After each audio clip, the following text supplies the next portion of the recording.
Jesus just set free a demon-possessed man, and then he got back on the boat and he crossed back over the Sea of Galilee. And as Jesus got off the boat, there was just a huge crowd that gathered around him. So he just stayed by the shore.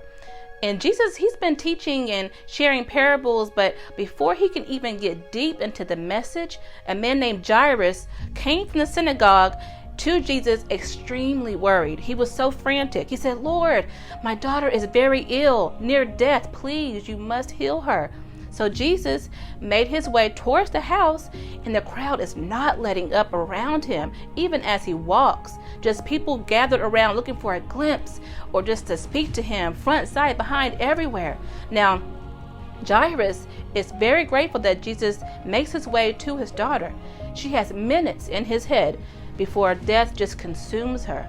And as Jesus was walking, he stopped and was silent for just a moment till he asked, "Who touched me?"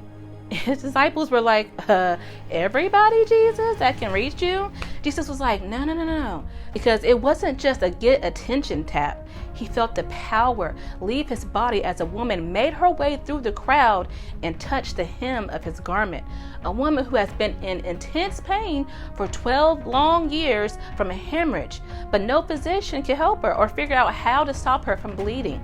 So when she went to see Jesus, she's like, "This is my last and only hope. I gotta do something. 12 years is too long, and this pain ends today." She is determined.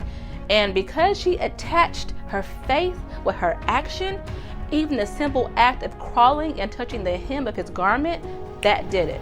She immediately dried up and was healed. So Jesus turned and looked at this woman, and she's nervous and frantic and shaking. So she just fell before him and told him what's been going on with her.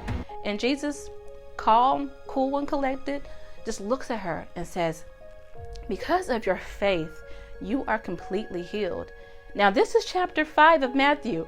Chapter 4 has the parable of the faith of a mustard seed. Maybe she was in that crowd, or after hearing the message, it just spreads like wildfire, and she somehow hears it. Who knows? But mind you, Jairus is standing right there waiting for Jesus to go heal his daughter, who was just minutes from death. Now, let's be real. Jairus may have been standing there quietly, but how patient do you think he was on the inside? Only thing on his mind is his daughter. He could be thinking, "My daughter is going to die because this woman distracted Jesus." I can't say anything because that would be rude, but who knows what he's thinking. And we tend to be a little selfish when we are in dire need of things that we want. Because of this, our brains tend to limit God's power because it's hard to comprehend his fullness and power. And we get very impatient when things aren't happening in the time frame we think they should be happening. So whether Jairus was being patient or not, he got the gut-punching news he was trying so hard to avoid when the people came out of the synagogue, out of the house, and they told him his daughter was dead. And they were like, "Why bother Jesus any longer?" So Jesus heard this. He turned around. He was like, "I got this." And then he told them to stay where they are, except for Jairus, Peter, James, and John, his disciples. So he gets to the house, and it's just chaotic. People are crying, extra emotional. And Jesus, all calm, says to them, "What's all the commotion? Why are y'all crying? The girl's just sleeping." So they went from crying to laughing scornfully at Jesus because they were so sure that she was dead. Like, what are you talking about? You haven't even seen her. Okay, like, she was dead, but Jesus didn't need that negativity in the house. And this part I also love of the story. He kicks everybody out. It's not even his house, but guess what? They left. The only people that Jesus had with him was Jairus, his wife, Peter, James, and John. So he took them into the room where the girl was. Now, after a sermon that I heard on a Sunday, this part made more sense because when I originally read it, I was like, wouldn't Jesus want to prove them wrong, show them the miracle? But it's important to have people in agreement with you, especially for something huge, because some people are hoping for your failure, and not everybody needs to be in the room with you as God does things in your life. So Jesus took the girl's hand and said, "Little girl, I say to you, get up."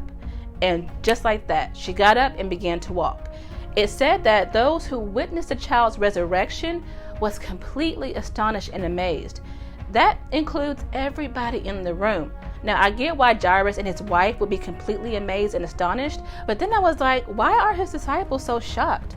Then I realized, oh, Lazarus wasn't raised from the dead until the book of John. Matthew, Mark, Luke, John. So up until this point, correct me if I'm wrong, this was the first time they witnessed a miracle like this, where someone is being raised from the dead. Now, Jesus being Jesus, after she got up, she told them to get her something to eat. And then he gave them all strict word not to speak of this to anyone. See, some of you need to kick people out of the room as God does miracles and wonders in your life.